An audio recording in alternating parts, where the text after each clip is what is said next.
It's Dave Johal once again for Punch Out Boxing. Pleased to be joined by a newcomer to the show. I think you've already spoke to Ra before, Mark Neilson, and his How you doing? partner in crime, who's been on many times before, John TRETHEWEY of TM14 Promotions. Mark, first off to yourself, how you been? I know you've got some big announcements to make. The pair of you, John's already jumped the gun by speaking to us last week, but how you been? How's the week been for you? Yeah, it's good. I mean, we're busy start of the year already, and we've got some lots of shows sort of going for this year. Working with John at TM14 obviously is going to keep us busy. I mean, weird the first time on the show, and I'm doing it with another promoter we're collaborating with. So different times these days, right? Yeah, absolutely. And as John alluded before and said to us before as well, it's great when people work together, not just, you know, Mm. Frank and Eddie. I think that was the big announcement last year, which got everyone talking. But John, how have you been? How's your week been so far? Yeah, I'm good, mate. Very good. Just penciling in some fights, just as Mark said, sorting out some shows that we've got on our own. And then there's lots going on with Mark going forward, not just the big one that you're going to talk about, but we've got May with them, June with them. So there's lots going on. I went to a show at the weekend as well. So just exciting times at the moment. Good stuff. Well, the show that everybody has been talking about so far. I want to say everybody. I talk about the hardcore boxing fans and the people that know the sport inside and out. They know how big this card is. July the 6th, live at the Indigo, being broadcast on Talk Sport. It's a fantastic card. I mean, I've never seen a show which I class as medium haul at the O2 at the Indigo. How did the show come about? How have you guys broke bread? And was Eddie and Frank working together? Was that a bit of an inspiration? Who wants to go first? I'll jump in on that. Listen, yeah, it was. Now, I've worked with John and Mo prior. Before people like to think that all us promoters are competitors. Well, we are. We want to have the best shows, the best fighters, and get the best crowd through the door. But we all get on all right, don't we? I've gone to John's shows, he's come to our shows, so we all get on all right. And I was sat there on a Sunday afternoon, obviously seeing what Frank and Eddie have done, and who'd have thought that would have ever happened? And I thought, I wonder why. And I messaged John and Mo, hey boys, how about this? Do something a bit different because it's bloody hard work putting these shows on. It is hard work, and we put some fantastic shows on at York Hall. So does John and TM14 and Mo. They put some fantastic shows on. I thought we could do like a 10v10. They're doing a 5v5. Let's do a 10v10. Hey, John, do you fancy it? He's like, I'm all over that. Yeah, I'll have a piece of that. And then one thing led to another, and here we are. So, just try and do something a bit different. But I think we just hit on something there. It's been because I've got my team of guys with me who work with me, and Yeah. John's got his, and everyone's just gelled because we all know each other anyway. We're all talking the same language. We've all got the same ambition, and it just made sense. And it's working really well so far. So, I mean, the Indigo show's looking like a monster of a show, and from a fight fan, what a card we're putting together. Yeah, it looks absolutely amazing. I mean, we know um, some of the fighters, shall we just say, before the announcements, which we won't mention yet. We're going to wait for both of you to make the official announcement. But John, I mean, you spoke to Roy Jones Jr. Last week as well. A bit surreal because you've seen him on TV as a fan. You're now in the promoter seat as well. Roy Jones seemed a bit revved up for this card as well. What did you speak to Roy Jones Jr. about this massive card on July the 6th? Yeah, good question, Dave. Just to back up what Mark said there, he's nailed it bang on. He talks better than me. Um, Huh. they're really professional to deal with. We want a great show. We're working together. At the end of the day, we've both got or both teams have got the same agenda. Is a great show, and that's exactly what's going to happen on July the 6th. I can assure you of that. But working with people who think like us is really, really good. We've both got our own teams, and we both want to win. It's a bit competitive. There's still lots of egos to get round, but it's nice to sit around the table as we've done a couple of times where there's a bit of a disagreement, and within minutes you're sort of like already right. We'll do that. With regards to Roy Jones Jr., yeah, it was good. I went to Sheffield at the weekend and watched the show up there. There weren't many on this weekend. I was out with Dennis with his show, and Roy Jones was there. So I spent a bit of time with him, and I said, listen, I've got a big show coming that I'm going up against a rival competitor in the O2 in July. Will you do me a bit of a video and a shout out? And he was like, absolutely. So he did me one. And honestly, I haven't told you this yet, Mark. At the end of it, he went, tell me a little bit more about it. I'm happy to put this lad on it. So once I'd explained it was a 50-50 show, it was at the O2. Genuinely, I'll say how it was. James Wilkins, who fought on Saturday in a 10-rounder on that show. It was chief support on Dennis's show. He was like, we'll come over and fight one of your lads in a 50-50. The concept that we're trying to achieve at the O2 is 50-50s, and it's very expensive to put on, Dave. So they're all prospects against prospects. They're all ticket sellers, and it will be amazing. I sat there thinking, well, I won't ring Mark just yet because it might be great to have Roy Jones Jr. in attendance and one of his fighters, but we got to pay him his purse. We got to pay someone else the purse. We got to fly him over. So whether or not we'll do that, I'm not so sure. Mark's probably sitting there looking at the bottom line right now thinking that's not financially viable. But great that someone like Roy Jones Jr. did a video for us to pump the show. But actually, when he listened to it, he was like, hang on, what are you trying to do here? Because I'm sure over in America, this lad, James Wilkins, although he's been on a Bob Arum top ranked show, and he spars Shakur Stevenson. He was showing me sparring with Tank Davis. He's used to his fighters fighting on small hall shows. So some really positive feedback from him on what we're trying to achieve. Mark, if you can find the money to pay for him, let's get him over here. But that comes out of your budget, not mine. Oh, yeah, okay, like that. Yeah, so we're having a bit of friendly banter all the way. You know, we're both sort of throwing these different things in the hat. But it's just, you know, we're like John said, we've just got the same agenda. We've got the same aim at the end of the day to put on brilliant shows. And this just seems to be working. Everyone we're talking to said, you know, good lads, this is something a bit different. I mean, it's the biggest venue that we've ever worked in. I don't know, John, is it for you as well? I think it's 2,800 capacity. I don't, you know, and I think we're going to sell that out. That's the impression that I'm getting. So it's going to be the biggest show we've ever been involved in, personally, for Neilson Boxing. I'm just delighted to be part of it. I mean, yeah, I have to go and say, sorry, Dave. Sorry, I cut you off. You go first, John, and then I'll make the statement. All I was going to do is answer Mark's question. I've never had so much intrigue. There's certain shows where I have fighters asking, oh, that's a big show. Can I go on that? Everybody wants to be on it. Everybody's aware that it's a 50-50 prospect v prospect show, but it's making fighters realize that maybe sometimes that needs to happen. If I'm going to step up and take that 50-50, what better platform to do it on?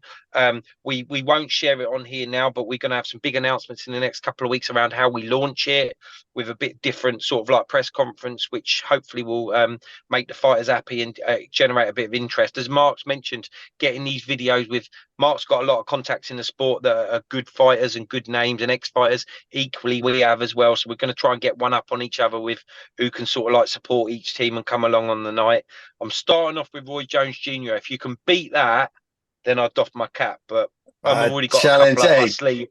John, yeah. Challenge accepted. So if you won't be aware, but we've been behind the scenes. We've got this WhatsApp group, and there's already this little friendly bit of competition going backwards and forwards because we've got some ideas for promotion, and we're already trying to score points against each other. I think the trouble is with deep fake, you can make people say anything you want, and I've got something of John saying he's back in Neilson Boxing, so you know who knows what's going to come out. AI That's true, by the way, Dave. He sent it to me today. It was on a voice note, and it was like, right, I'm back in Neilson Boxing. I know it's a bit strange, but that's what I'm doing. I thought, that sounds like me, but I definitely didn't do that drunk. So God knows who he's going to have. He'll probably have Tom Hardy backing him or something in the next week or so. Who knows? I'm sure you'll get Idris Elba. But the question I was going to ask afterwards is, I mean, first of all, great announcement, guys. You know, July the 6th, absolutely massive. The backing of the fighters, great as well. But where does this go next? And the reason I'm asking is, a few weeks ago, I spoke to Eddie Hearn in Sheffield after the Dalton Smith destruction of Jose Zabida. And one of the questions I asked him was, you know, Kell Brook, for example, started off with yourself, and he was, you know, how far can Dalton Smith go? Is it higher at this level than what Kell Brook was? And Eddie was referring to the stadiums that Kell Brook fought on first, which is, you know, Sheffield Arena. Then we built them up when he was talking about the capacities. You guys are going in July the 6th at the Indigo, which is a massive statement, 2,800. Is the ambition next going to be, okay, do we do 4,000 next time? Do we do Wembley Arena? And is that your thoughts in terms of working together and building this? Are we going to see 10 versus 10 in December, maybe? I don't know. Well, listen, you know, this was the first idea that's got us working together, and it's starting to snowball a little bit now. We've both got our own individual shows in April, And then we're gonna, for the May onward shows, we're gonna work in collaboration. That seems to be the big word of 2024, doesn't it? So because John and TM14 and Mo Pryor had their part of London sort of carved up. We've been in London a couple of years and we're carving up our part of London. And there's a couple of other promoters who do their own thing with their own fighters. But we've got the sort of luxury of having our own stable of boxers we work with and a lot of other and attached fighters. So our lists on the A side and the B side, or both A sides, if you like, were huge. So it's more than just one show at the Indigo O2. We can put on these shows working together, show after show after show after show. And we've already announced, and it's been publicised that we've got Talk Sport, a broadcast in it via Fight Zone, and John's contact Dennis Hobson. But we've got some really big broadcasters interested in this and moving forward, inquiring about our dates for the rest of the year. It's really exciting. Who knows how it could go? But I tell you, I think it's got some legs. Yeah, it definitely has. I mean, John, what's your thoughts in terms of growing this? I mean, this is something where when you started off over in Northampton, I believe was it 2021, 2020, your first show, 1,500 capacity at the theatre, to now doing this. I mean, it's a big statement, isn't it, John? Doubling the capacity almost. Yeah, we've known each other a long time. You and I, Dave, you brought me into the sport years ago. We're friends from before I was in boxing. We have ambitions at TM14, no different from Mark's, because I've sat with Mark and we've had chats. We all, just like fighters want to be the next WBC world champion, we want to be the next big thing you can get. So some of the benefits of working together and the collaboration being the word, as Mark's mentioned, is there's more fighters, there's more people that will take 50-50s. You may be able to do bigger arenas and bigger shows. I mean, let's go one step at a time, as I have on everything. Sometimes in the sport, I'll have a bad day, a bad week, a bad month. Other days you'll put the phone down and think, Jesus Christ, I never thought that would happen for a while. And right now it feels great. The confidence is good. We're working together. There's more manpower. So, you know, if something needs doing, he's got a great team. Give him a shout out as well. He's got his nephew, Kyle, who I'm well impressed with, and Jared, who's part of the team. They go and do loads of stuff as well. Equally, obviously, you've got Aaron, who's a 50-50 business partner with me, and we've got Mo there, who's been with us forever. So you've gone from having a 3 and a 3 to 6. As I said, the ego sometimes need to get out of the way because we might disagree on little bits. But do you know what? They're little bits, and sometimes it's okay to go, do you know what? Let's try your way, or let's try that way. And if it doesn't work, it doesn't work. But I would think if we nail it, I don't see any reason why we couldn't do some things going forward on a bigger scale. I took a call tonight. I won't mention the name. I'll tell Mark after. I haven't even told him yet. But I had a call tonight about a name who wants to potentially get on the fight where I'd normally be. Really? That name's too big for us. But I think he's right. I think the noise is out there. We've advertised it. We've let people know it's coming. They know it's at the O2. There's an unofficial card out there that isn't unofficial. It's official, but it's on my paper that Mark and I have got that no one else has got. You've had a little bit of visibility of it, Dave, because I know you won't share it. But when we land that card, it's a very strong card. I wouldn't get carried away and say we're not stupid, we're not deluded. It's not Frank Warren or Eddie Hearn, but you know, sometimes you'll look at them amazing cards. There might be 2 or 3 big title fights on there, maybe a world title, maybe a couple of British titles. But we're going to have 7 or 8, maybe 9 50-50 fights here, Dave, that are one. I tried to get over the line today. It's 10-0 against 10-0. You know, these, and I think it's going to come off. These are big fights. I've got 5-0s against 6-0s, got 8-0s against 6-0s. These are people who are jumping in with each other because they know the step up's got to come. They know that there's no better platform, and why not go and do it? And hopefully, come July the 6th, we'll get the benefits and the fruits from it, and then we'll move on from there. But let's just go one step at a time, is what I say. I know we're not Frank or Eddie. We don't have that massive budgets, but I'll tell you what. I'm looking at the lineup for this card. And that tops some of these TV shows on a Friday night I've seen. You know, they might have a big headliner, but their undercards, they're all right. They've got some procs, you know, and we've done shows like that ourselves where we've had a good, you know, couple of top liners, headliners, and then there's been some 2-0s, 3-0s, 4-0s. But this card is, you know, predominantly 50-50s. And obviously that's a lot better than some of these TV cards. And that's without their budget. So it's the biggest show we've ever done, biggest show I've ever been part of. I can't, you know, and as a fight fan, I'm just gonna have the best seat in the house at ringside watching every one of these fights. I'm over the moon. I can't wait. And I think as well, it's taken a lot of work. Sorry, John. No, sorry, Dave, to interrupt you again. It's taken a lot of work for Mark and I to get these fights over the line, because you've got to get the fighters and the managers and the trainers to buy into what you're trying to achieve. So whilst it's Neilson Boxing and TM14 show, ultimately everybody's got to play their part. And Mark's right, you know, let's see what actually happens on fight night. Fights will fall out, people will get injured, people might change their mind on that 50-50 they've signed up to. But I can tell you right now, if it happens what we've got, and with Mark, it's better than a lot of shows you'll see, and people will look and go, well done, and we worked hard for it. Yep. And I think that's great to see as well, because it's a casual audience that, because it's going to be broadcast and people can actually watch this, you may gain some people that never actually, you know, they're not just friends of the fighter or family of the fighter. So it's going to be engaging for everybody involved because they're 50-50 fights. This rivalry between you guys, it still exists. Let's be honest. I mean, you're both rival promoters. Who's going to win on the night, guys? Is it going to be your turn? Who's going to win, John? You going to take that? Neilson Boxing all day long. Neilson Boxing all day long. Talk is cheap, Dave. Talk is cheap. We will see, mate. Listen, we're going to have a little side bet for charity as well between us, a bit of friendly banter, and we'll hand over that at the end of the night. But you know, it's you know, we're both competitive. You know, we want to both put on the best show we can. We're picking our fighters. We're picking these brilliant fights. So it's going to, you know, the fight fans are going to win. You know, one of us will. So we'll see.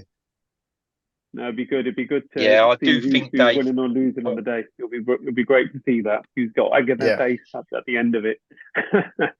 Yeah. I think ultimately what you're going to get is, once that's a bit of fun, Mark against Iwell. It's fun for everyone else. It's not fun for us two. It's war. But once the dust has settled on TM14 against Neilson, ultimately the fans are going to get the best fights they've had and the best show they've had. Those that are paying for a ticket aren't just coming to watch their friend, family member, colleague, whatever it may be. They're coming to watch a fantastic show.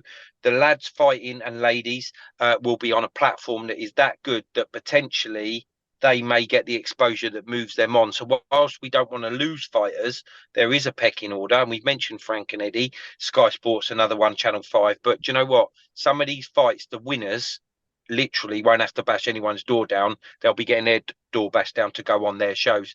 And that's all about it. We want the fighters that we work with to realise that we give them opportunities so that they can get that platform, so that they can move on and build their career, just like Mark and I want to do the same with our promotional companies. Some of these lads and ladies will move on to big honours, and hopefully this will help springboard them for that. Yeah, I mean, you both had fighters on your cards individually, which, you know, they moved on. I wouldn't say moved on, but they've had TV deals after this. They've appeared on TV. I could think of Ash Lane. I could think of Jordan Flynn as well. Archie Sharp. There's just three names there, to be fair. But guys, just before we close this off as well, when is the official announcement going to be made? When can people find out who's on the card, and when will tickets be officially be announced in terms of prices, and where can they buy them from? Do you want me to get that one? So yeah, go on, John. Yeah. So we will officially announce it on the 28th of April, Dave. That will be the official announcement online. That's because there are a few fighters that will probably be fighting across our own platforms and Top Tier on the 27th. So let's get them through that, and let's not spoil those nights for us and Top Tier. And then the following week, which will be a couple of days later, we expect a big press conference with something quite unique and different, which hopefully will get the fans salivating, where we go from there. And that will give them all about 9 weeks out to train and sell tickets. Tickets will go on sale on the O2 website, which will be good. And let's just hope that the card that we've got, which has got a few titles on there and more than a few 50-50s. And when I say 50-50s, like I said, that 10-0 against 10-0 we're trying to make, it's not even a title fight. So I don't mean 2-1s against 4 and 6, 6 and 4s. I mean proper cards. And Mark's got great fighters on there. We've got some great fighters on there. We've also spread the net, Dave, because once Noise was out, people wanted to get on it. So you may find that there's some fighters on there that aren't necessarily associated with either of us, but want to get involved, which makes the show bigger for the fans. And that's going to be interesting. And we're going to, some of our unassociated fighters, we're going to have to flip a coin on which side they're going to go on, right? I've already flipped it. It's one of them double-headed coins. I won, mate. You weren't watching. Knowing John though, if they lose, then he'll try and make you say that they were Neilson all along, Mark. To be fair, so yeah, just be Great fun. careful. Just great fun, isn't it? The banter's there. We're all, like I said, we've said it. We've got same aim, same ambition, putting on a fantastic show, and we're having this banter on the way. It is competition. We both want to win, and that just means it's going to be just a great show. But it's fun putting it all together. I'm sat there. It's hard putting shows on. Month in, month out. John puts on a lot of shows. We put on quite a few shows. It's hard work, but working together where we've like doubled our resources, and it's just like we've pick a wish list. Come on, guys, let's just jot it all down. And these are happening now. We're putting these fights together. Oh, it's just exciting. Brilliant to be involved in it. And we can't wait to be there as well. July the 6th, guys. I've said that so many times. July the 6th at the O2, at the Indigo. Make sure you get your tickets. It's going to be a good one. Guys, thank you so much from Punch Out Boxing. We'll catch up with you soon, and definitely let us know when when the card's put together. Be intrigued to find out who's on there. Cheers, guys. Cheers, Jeff. Cheers, guys.